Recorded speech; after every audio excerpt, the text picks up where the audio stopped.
In the spring of 1742, the city of Dublin witnessed the premiere of what became one of the English-speaking world's best-loved works, Handel Messiah.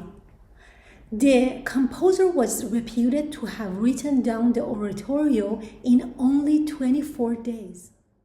The libretto is the biblical verses set in 3 parts. The first part, the Christmas section, relates the prophecy of the coming of the Christ and his birth. The second, the Easter section, his suffering and death. And the third, the redemption of the world through faith.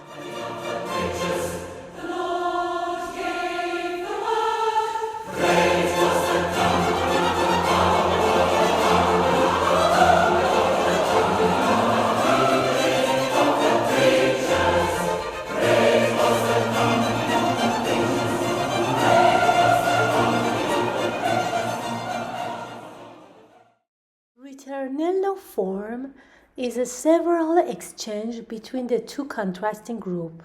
The first group is called the tutti, which in Italian means all or everyone, in reference to the full orchestra playing together. The second group is called the concertino, which in Italian means little concerto or ensemble, in reference to one or more solists who play with and against the tutti.